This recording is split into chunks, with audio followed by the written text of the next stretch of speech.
Today we're going to talk about low potassium, okay? The signs, the symptoms, the causes, the treatment, all the details about potassium. I've done a lot of videos on potassium. I'm always updating my videos. I'm finding new information. And I'm also reminding people about things that are really, really important. And out of all the minerals, I think potassium is at the top of the list as far as importance.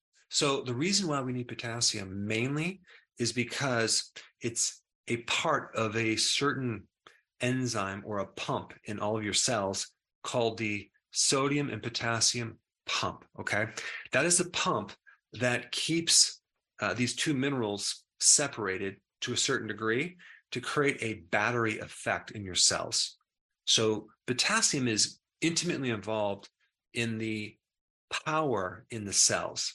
And I'm talking about the power to generate energy for your nervous system primarily, as well as your muscular system, okay?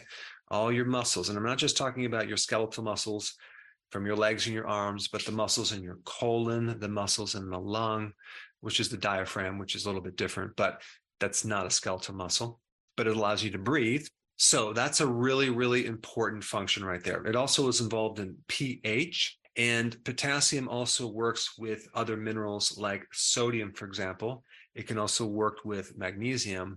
And so in the diet, for example, if one is going too high, the other one will also need to go up as well. For example, you don't have to worry about consuming too much sodium as long as your potassium is at least twice as high. And so the average person needs like 4,700 milligrams of potassium and like half of that sodium, ideally. But that can increase if you're going up with the sodium. But the average person is not consuming even close to what they really need of potassium. And this is why this video is important, because most people are deficient in potassium. So you should know the symptoms. You should know how you become deficient. It's not always from your diet, but the medical term for low potassium is hypokalemia. Okay. That means low potassium in your blood. The thing you need to know with potassium is that 98% of all the potassium is located inside the cell.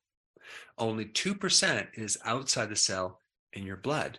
So when you get a blood test, you're really only measuring a very tiny bit, like 2% of all your potassium in your body. So it's not the best way to know what's going on deeper inside the body. An intracellular potassium test is more difficult, and sometimes it's hard to find a lab that will do that.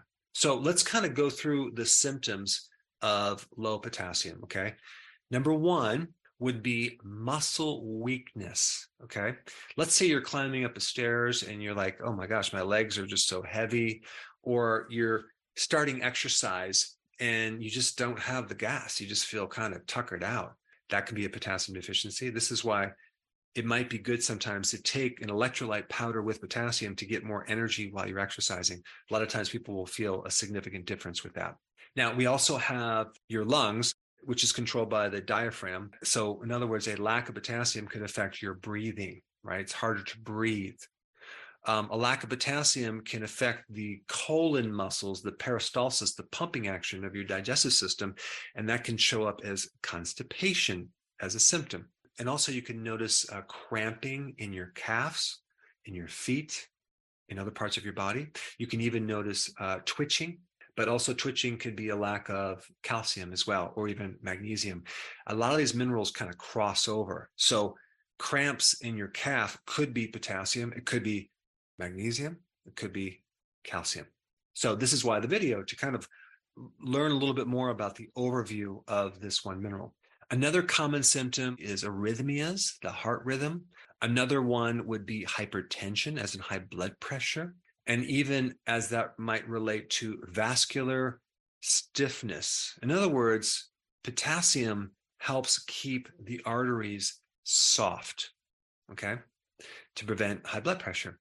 So 90% of all hypertension is called essential, which means unknown cause. I think a good portion of that is either a potassium deficiency, insulin resistance, or a low vitamin D situation. Another symptom would be fatigue. And then another one, alkalosis. You have a situation where potassium is intimately involved with helping regulate your pH. So if your blood is a little bit too alkaline or too acid, potassium is usually involved. If the pH is more alkaline in your blood, okay, potassium is going to move from your blood more into the cell. So you'll end up with less potassium. Potassium is also involved in the storage of sugar in your liver and in your muscles. It's called glycogen. So if you're consuming sugar, you'll lose potassium in the sugar itself. It kind of gets stuck in the liver and in the muscles. It becomes unavailable to you unless you use up that sugar. So, but that's just one way that you can become deficient in potassium. Another symptom would be insomnia.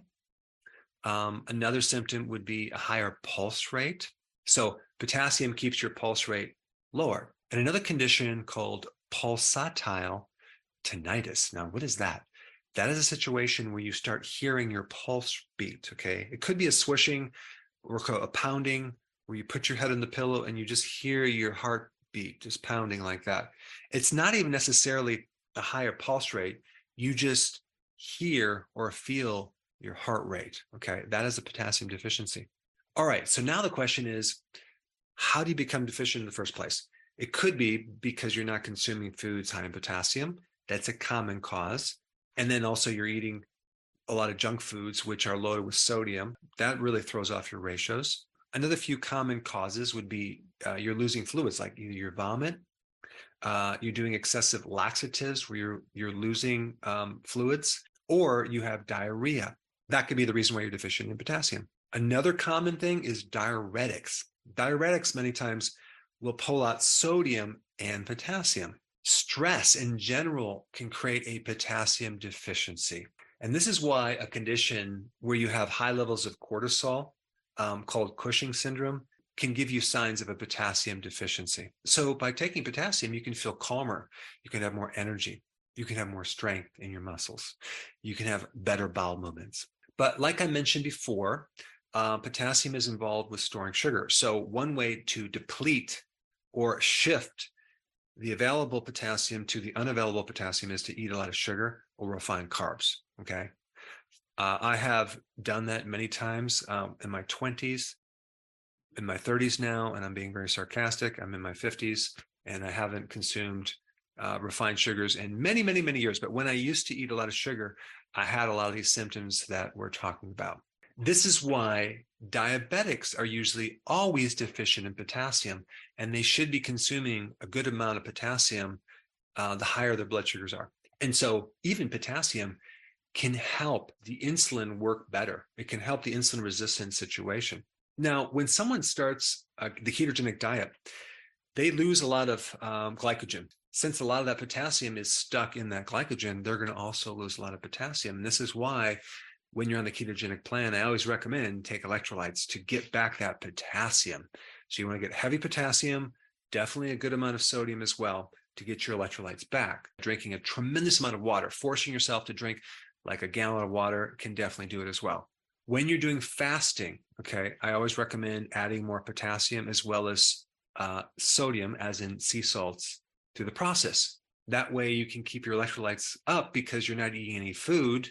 And so you need to be taking these nutrients because you don't really store a lot of these electrolytes for a long period of time. So if you're doing prolonged fasting, you could really end up with a potassium deficiency and feel faint and even pass out. And that's not a good thing. So take your electrolytes if you're fasting. If you have low magnesium, that can affect your potassium as well, okay? Because it takes a certain amount of magnesium to retain potassium. And the last thing that can affect potassium is if you get injured or you go through surgery. Yeah. And so that can shock the body. It's a big source of stress. And then you could just dump your potassium and end up with hypokalemia. So what are the best foods to get your potassium? What about a banana? Well, a banana has a lot of sugar and it only has like 300 milligrams for a medium-sized banana. You need 4,700 milligrams, okay? So a banana is not a good source of potassium.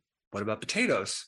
Well, potato has a good amount of potassium, but it also has all that starch. Unless you consume a raw potato, which you're probably not going to do, I would avoid potatoes too. So these are the foods that are high in potassium. At the top of the list, you have beet leaves. If you put those in your salad, you'll have a lot of potassium. You also have any type of leafy green is loaded with potassium. The salads, any of the cruciferous vegetables, any of the leafy greens will give you enough potassium.